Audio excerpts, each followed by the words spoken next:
Hi, welcome to editor's time with కేసార్. Sir నమస్తే. నమస్తే. ఎస్ సార్, ఏపీలో ఈరోజు చంద్రబాబు నాయుడు గారు ఛార్జ్ తీసుకోబోతున్నారు ఈవినింగ్ టైంలో. సో చర్చ నడుస్తోంది సార్. ఆయన మొదటి సంతకం ఏ ఫైల్ మీద పెట్టబోతున్నారు, ఎన్ని అంశాల మీద పెట్టబోతున్నారు అనేది ఒక చర్చ నడుస్తోంది సార్. మీ ఐడియా ప్రకారం ఓకే, ఇవన్నీ కూడా మీడియాలో వచ్చే ప్రచారం కానీ మీ ఐడియా ప్రకారం దేనిపైన ఫస్ట్ సైన్ ఉండొచ్చు సార్? అంటే ముందు ఒక ప్రెస్ నోట్ రిలీజ్ చేస్తారండి. మంత్రివర్గ సహచరులందరికీ శాఖలు కేటాయించడం అనేది ఒకటి రిలీజ్ చేస్తారు.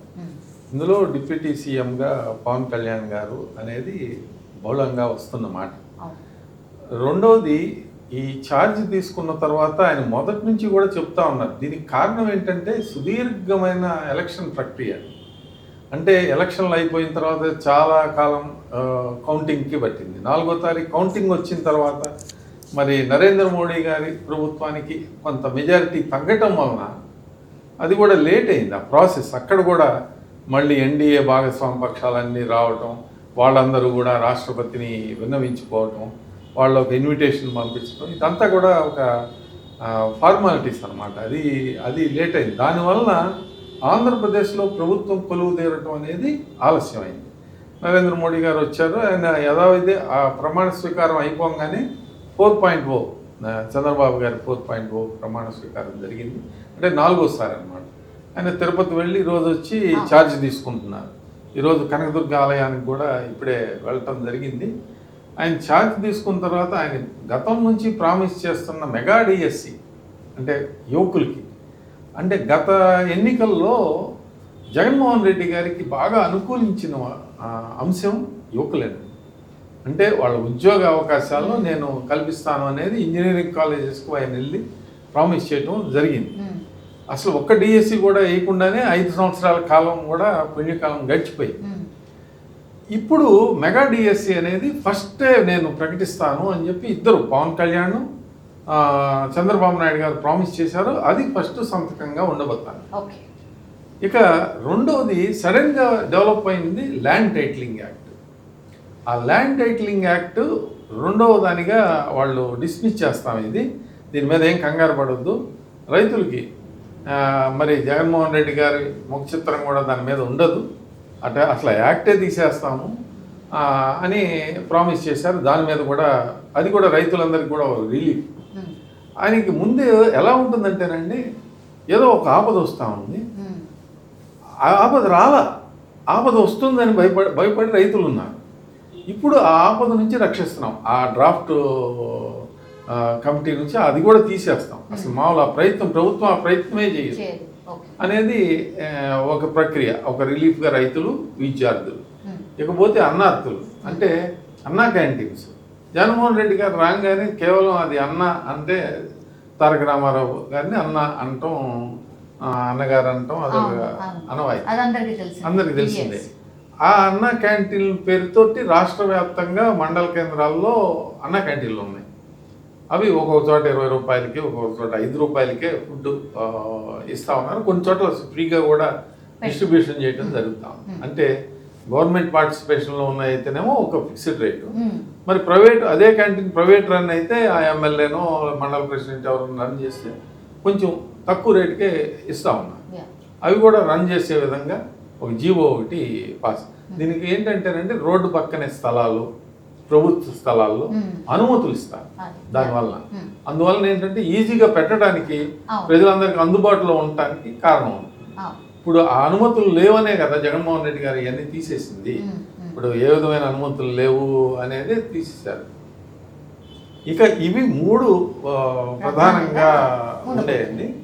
ఇక మరొక ముఖ్యమైన హామీ ఏంటంటేనండి పెన్షన్లు ఇప్పుడు 3000 ఉన్నాయి. జగన్మోహన్ రెడ్డి గారి హయాంలో గతంలో 2000 ఉండేవి. అది జగన్మోహన్ రెడ్డి గారి ఇన్స్టాల్మెంట్లుగా 5 సంవత్సరాల్లో 3000కు పెంచారు. ఆ 3000 దాన్ని 4000కు పెంచుతూ, అంటే ఈ 2 నెలలు కూడా ఇస్తానని ఆయన ప్రామిస్ చేశారు. 4000, 3000 కలిపి 7000 రూపాయలు ఒక్కసారి వీళ్ళకి వస్తాయన్నమాట. అందుకని అది పెంచుతూ దాని మీద కూడా ఒక సంతకం చేస్తారండి. ఇక రాష్ట్రంలో యువతకి స్కిల్ డెవలప్మెంట్ కోసం అసలు ఏం స్కిల్స్ ఉన్నాయి యువతకి అది ఒక గణన, స్కిల్ గణన అనేది ఒకటి చేయాలనేది 5వ సంతకంగా. ఇంకొకటి ఏంటంటే బస్సు, ఉచిత బస్సు అనేది కూడా అనుకుంటా ఉన్నారు. అది మరి ఈ రోజు అవుతుందో లేదో తెలియదు, కానీ ఎందుకనంటే ఆ ఉచిత బస్సు పథకం అనేది ఆ సంబంధిత మంత్రివర్గ శాఖలు తీసుకునే నిర్ణయం అని. అంటే ఇది లాంఛనంగా ముఖ్యమంత్రి ఆయన హోదాలో అన్ని శాఖలు ప్రస్తుతానికి ఉన్నాయి కాబట్టి వీటి మీద ఆయన డెసిషన్ తీసుకొని సంతకం పెట్టబోతున్నారు.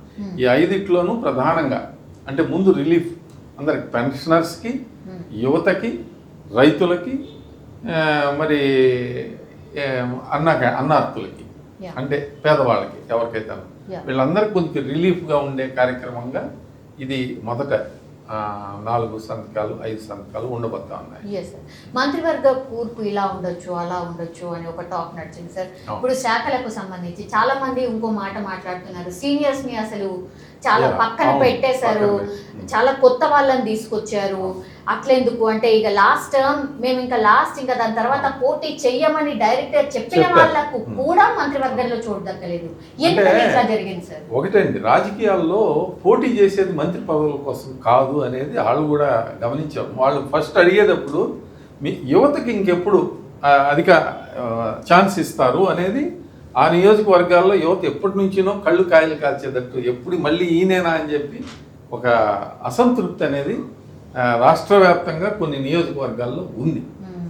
అది కొన్ని మినహాయింపులు ఉన్నాయి. గోర్లంటి బుచ్చే చౌదరి గారికి ఆయనకి ఏం పెద్ద పదవులు ఏం రాలేదు, కానీ ఆయనే ఎమ్మెల్యేగా గత 6 సంవత్సరాలుగా 6 టర్ములుగా గెలుస్తూనే ఉన్నారు. అయితే వీళ్ళకి రాజకీయాల్లో సేవ చేయాలి అని అంటే అనేకమైన పదవులు వచ్చే అవకాశం ఉంటుంది. ఇప్పుడు రాష్ట్రం కూడా చిన్నదైపోయింది. ఇక్కడ పదవులు 25 మందికి మించి ఎవరికి రావు, అది ఫైనల్ లిమిట్. ఇందులో సామాజిక వర్గ సమీకరణాలన్నీ కూడా చూసుకోవాలి. ఇప్పుడు తెలంగాణ రాష్ట్రంలో మీరు చూస్తూనే ఉన్నారు, పదవులన్నీ రెడ్లకే ఇచ్చారు, మాకేముంది అని చెప్పి ఎస్సీ బీసీ మైనారిటీ వర్గాలకి బాగా విపరీతమైన చర్చ అనేది. మరి పార్లమెంట్ పదవుల్లో కూడా వాళ్ళే పోటీ చేశారు. మరి ఇంకా మాకెప్పుడు పదవులు ఇస్తారు అనేది ఒక బహిరంగ చర్చ నడుస్తానే. కానీ ఆంధ్రప్రదేశ్లో ఉన్న సామాజిక సమీకరణాలకి జగన్మోహన్ రెడ్డి ఎక్కువ పీట వేశాడు కాబట్టి చంద్రబాబు నాయుడు గారు చెయ్యక తప్పని పరిస్థితి ఏర్పడింది. దీనికి మరొక కారణం ఏంటంటే యువత, తెలుగు యువతకి అంటే యువకులకి 40% పదవుల్లో, అధికారిక పదవుల్లో నేను సీట్లు ఇస్తాను అని చెప్పి చంద్రబాబు నాయుడు గారు ప్రామిస్ చేస్తున్నారు.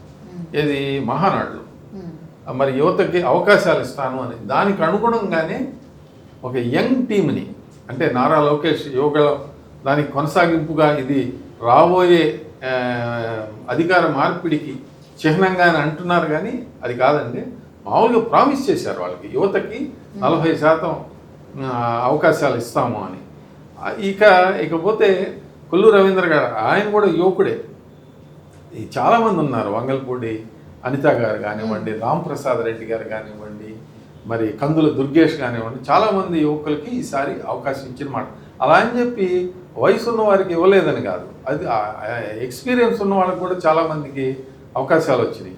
మరి 70 ఏళ్ళు దాటిన ఫరూక్ గారికి ఇచ్చారు. ఆయన ఎప్పటి నుంచి ఎన్టీఆర్ గారి ప్రభుత్వంలో చేశాడు, చంద్రబాబు నాయుడు గారి ప్రభుత్వంలో మంత్రిగా చేశాడు, మరి మండలిలో చైర్మన్గా చేశాడు.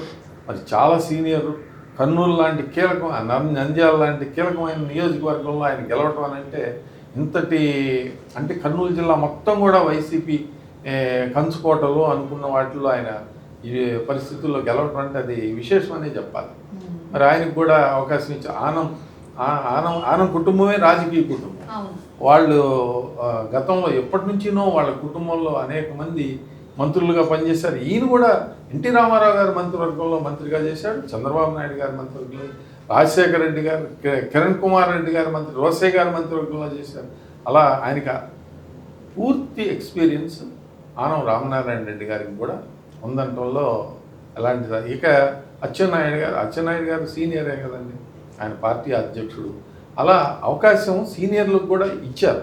అంటే ఇదంతా ఒక మిక్స్డ్గా ఉంది. 30 ఏళ్ళ నుంచి ఉంటున్నాడు ఎవరు, పయ్యావుల కేశవ్ గారు పార్టీని.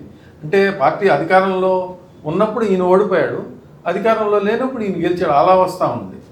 అంటే వరుసగా విక్టరీలు సాధించాడు. మరి అనగానే ఆయన వాళ్ళ తండ్రి పెదనాన్నది కూడా రాజకీయ కుటుంబం. అనగానే భగవంతరావు గారు మినిస్టర్గా కూడా చేశాడు గతంలో. అట్లా అందరు కూడా, ఇప్పుడు కొల్లు రవీంద్ర ఆయన కూడా రాజకీయ కుటుంబమే. మరి నడుకుడి నరసింహారావు గారి అల్లుడు, మరి మా పల్లికారుల కుటుంబం నుంచి, బీసీ సామాజిక వర్గం నుంచి రాష్ట్ర తెలుగుదేశం పార్టీకి బీసీ సెల్కి ఆయనే అధ్యక్షుడు. మరి మహిళా దానికి మంగళపూడి అనిత గారు అధ్యక్షురాలు.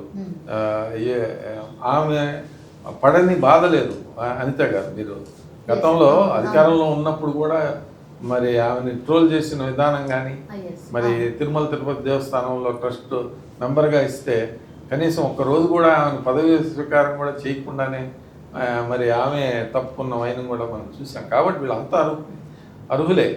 ఎందుకంటే కొద్దిగా యంగ్ టీం ఉంటే వాళ్ళు శిక్షణ పొందుతారు. చాలా బ్యాలెన్స్డ్గానే ఇచ్చారని చెప్పాలండి. తప్పకుండా ఈ టీము రాబోయే రోజుల్లో మంచి ఫలితాలను కూడా చూపిస్తుంది. ఇక్కడ ఎందుకనంటే టీం అని ఎందుకన్నామంటే, ఇప్పుడు పవన్ కళ్యాణ్ గారు ఆయన ఇంకా హీరోగానే యాక్ట్ చేస్తూ ఉన్నారు. ఆయన కూడా ఓల్డ్ కింద మనం లెక్కేయలేము. చంద్రబాబు నాయుడు గారే 74 years ఆయన సీనియర్ ఉన్న వాళ్ళల్లో, బాగా సీనియర్ ఆయన. ఇక ఆనం రామనారాయణ రెడ్డి గారు, ఫరూక్ గారు మినహాయించి మిగిలిన వాళ్ళంతా కూడా మధ్య వయస్కులు, యువకులే. కాబట్టి ఈ టీం రాబోయే రోజుల్లో జగన్మోహన్ రెడ్డి గారిని అసెంబ్లీలో ఎదుర్కొనేది ఏం లేదు. వాళ్ళు 11 మంది సార్. మరి అసెంబ్లీ బయట కూడా ఎదుర్కోవాలి అని అంటే యువ రిప్రజెంటేషన్ ఉండాలి. రాబోయే ఒక నెక్స్ట్ జనరేషన్స్కి ఒక యూత్ ఫోర్స్ని నింపుదాము అనే ఆలోచనతోటే చంద్రబాబు నాయుడు గారు ఈ టీంని సెలెక్ట్ చేసుకోవడం జరిగింది. ఆర్థిక శాఖ ఒకటి, ఇరిగేషన్ ఇంకోటి, హోమ్ మినిస్టర్ ఇంకోటి, ఇవి 3 కొంత కీలక శాఖ ఉంటుంది సార్ ఏ రాష్ట్రానికైనా. ఎవరు ఉండొచ్చు సార్? అంటే హోమ్ మినిస్ట్రీని చంద్రబాబు నాయుడు గారు అచ్చెన్నాయుడు గారికి, అంటే తన పార్టీకి అడ్డుపెట్టుకునే అవకాశం ఉందండి. ఇక ఆర్థిక శాఖ అంటే మొదటి నుంచి కూడా ఆర్థిక శాఖని యనమల రామకృష్ణ గారు నిర్వహించేవారు. ఇప్పుడు ఆయన ఎమ్మెల్సీగా కూడా లేరు కాబట్టి ఆ టర్మ్ అయిపోయింది. తెలుగుదేశం పార్టీకి మండలిలో ప్రాతినిధ్యం లేదు. మళ్ళీ రావాలి అని అంటే కొంత సమయం పడుతుంది కాబట్టి, అక్కడ నుంచి గెలవాలి అని అంటే చాలా టైం పడుతుంది కాబట్టి, మరి ఆనం రామనారాయణ రెడ్డి గారికి ఇచ్చే అవకాశాలు చాలా పుష్కలంగా ఉన్నాయి. అదే పంచాయతీరాజ్ కానీ ఇది కానీ. పంచాయతీరాజ్ అంటే గతంలో మరి నారా లోకేష్ బాబు చేసింది పదవి. మున్సిపల్ అడ్మినిస్ట్రేషన్ అది కూడా చాలా కీలకమైన శాఖ అండి. ఆ కీలకమైన శాఖని జనసేన పార్టీకి ఇచ్చే అవకాశాలు కూడా ఉన్నాయి. నాదెళ్ల మనోహర్కి ఇచ్చే అవకాశాలు ఉన్నాయండి. ఎందుకంటే తెనాలి పట్టణాభివృద్ధి ఆయన స్పీకర్గా ఉన్న సమయంలో చాలా బాగా, తెనాలి మున్సిపాలిటీకి ఉన్న బాధలు ఏ మున్సిపాలిటీకి ఉండవండి. ఎందుకంటే అంత వాటరు, దోమలు, చాలా ప్రాబ్లమ్స్. అలాంటి దాన్ని కొంచెం సుందరంగా తీర్చిదిద్దినంత మరి మనోహర్ గారికి ఉంది. ఆయనకు కూడా ఇన్హెరిటెడ్, ఆయన తండ్రి కూడా సుదీర్ఘకాలం రాజకీయాల్లో ఉన్న వ్యక్తి కాబట్టి ఆయన కూడా సీనియరే కాబట్టి రాజకీయ అనుభవం ఉంది. ఆయన శాఖలు, అలాంటి శాఖల్ని కీలకమైన ఎక్స్పీరియన్స్ ఉన్న వాళ్ళకే ఇస్తారండి. మరిన్ని అప్డేట్స్ కోసం మా కాయ్ టీవీని సబ్స్క్రైబ్ చేసుకోండి. మా వీడియో కనుక మీకు నచ్చినట్లయితే లైక్ చేయండి, షేర్ చేయండి. మీ విలువైన అభిప్రాయాలను కామెంట్ బాక్స్లో తెలియజేయండి.